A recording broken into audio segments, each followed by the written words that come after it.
You don't have to make yourself miserable to be successful.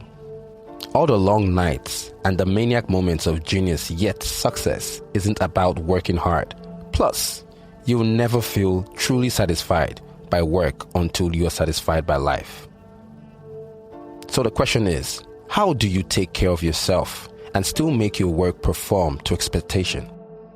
What about the family front that's always begging for attention? If your work life is like juggling 5 balls at the same time, you are not alone.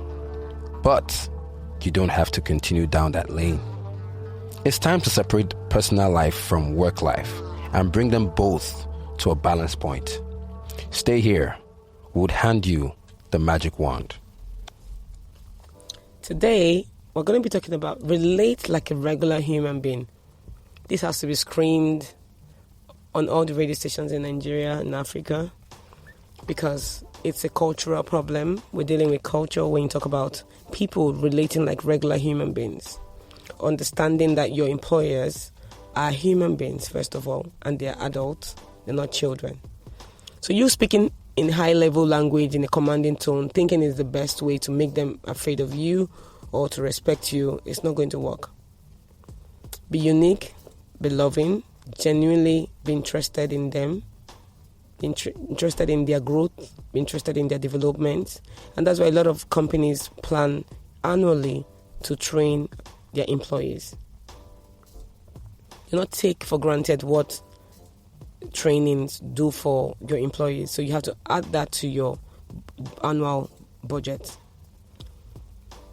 Do not treat your teammates, if you're listening, maybe you're not an employer, but you are also a leader in an organization, you're listening to me. Do not treat your teammate like they are children because they are adults. So you have to speak to them respectfully. And I notice a lot of companies do not have plans for conflict resolution. There has to be a conflict resolution plan in every organization because these issues will come up. There will be conflicts that needs to be resolved. That is why I encourage that most organizations should start adopting life coaching, people like me, into the organizations. We can be external, we can work with your team members, and it's all confidential. Don't keep the same people for the sake of keeping them so that it won't hurt you. That has been you're not being realistic when it comes to your business, your numbers. They're not bringing value. They are working in the company because they're relatives. They're causing trouble. They're toxic in the environment. They don't bring in any quality value to the company, to the overall growth of the company. But they are still in that company, and there is no plan for their retirement. And you're keeping them because you want to please them. That's not wise. And that we see happen in politics a lot of times. Because we want to please this godfather, we want to please this godmother. And that happens in churches as well. You know, let leadership be given to people who really, really know what they want, what they are doing. And people who are inspiring, people who are ready to serve. Because leadership is not just about being the leader, but you're actually there to raise people. You're actually there to serve the people who you are leading, to making sure that they become their best self and that the team wins in terms of development of that company, that nation, or whatever it is, the relationship. It could be a family as well, listening, you know. Relate to people in a way that they understand your business, they understand your goals. I would encourage that companies would work with people and they work with their employees at the beginning of the year, telling them, where are you mentally for this company? What's your vision? Work with your sales department, setting your goals for the year. This is how much you want to make. You want to make $100 million into this company. This is how we want to do it. This is what you're going to be bringing in. This is what products we're going to be selling. These are new products we're going to be introducing to the market. What do you think? Can you all come back with your feedback or research about the market, or can you pay an external consultant to give you an overview of what the market is saying and what the market needs, so they're able to understand where you're going as an organization, and they're also able to buy into the vision for that company. It's one thing for them to know, another thing for them to understand, is another thing for them to buy into the vision of what you're doing and to see themselves in the future of that organization. It all depends on your work culture, yes, and how you relate to them. And your people should be able to handle the truth of your business. When there are challenges where you have issues with income, money coming in, you have issues with profit, money not coming in the way you used to be open about it. Let them know, and let them know how you want to come out of it. Let them know I'm not saying you should share everything with everyone, but that there are different levels of management that needs to know this is where we are, this is what we're trying to do, this is what we plan to do, and this is how long we plan to do this. So that they're able to join you on that journey in transitioning into that new season of growth and planning.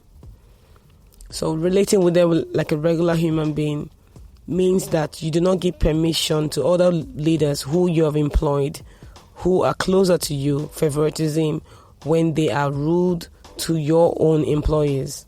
There has to be guiding rules. There has to be set out boundaries on how you want every employee to relate with each other. So there are some organizations where sexual harassment is allowed, and there are no strong rules about sexual harassment. There are some organizations where pregnant women are treated poorly. They do not care for them. I've heard stories even in banks where they post them to horrible branches when they get pregnant just to frustrate them because they're pregnant and they don't think they need them in their banking hall. There are lots of pregnant women who come back and they are demoted. There are a lot of women who get paid lower than their male their male colleagues. A colleague of yours is doing the same job with you. Because he's a man, he's well paid, and because you're a woman, you get paid a lower pay. Women in the workplace, how they are treated. Let's talk about culture, how African men see African women. Let's talk about because if we don't deal with what happens behind closed doors properly, we're not going to be able to deal with what happens in the offices. So we are responsible in changing the narrative of the African youth mindset on how we should treat people, male or female. We are responsible in changing the way we do things and the way we do business, because it affects every area of our lives. If the family front hasn't gotten this idea of treating people fairly, male or female, we will not do anything differently in the offices, because the same man who is not respecting his wife at home is coming to the office to treat his employees poorly. The same man is going to allow some kind of politics to allow that they send out his female workers to funny branches when they're pregnant. So that's why it's very important that we are able to set the record straight.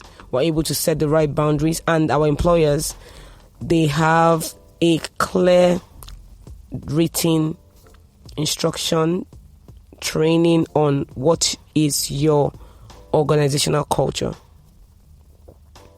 For there to be work-life balance, how we relate to people is important, because this is life, and this is every day we meet people. Life is relationship. That's what I have to say. Until next time on Work-Life Balance, Mugugo, the author, parent, organizer, founder of Lapax Life Project. I'm a corporate trainer, speaker, and a life coach. Thank you. Remember, just because it's paying your bills doesn't mean it won't leave you feeling ill.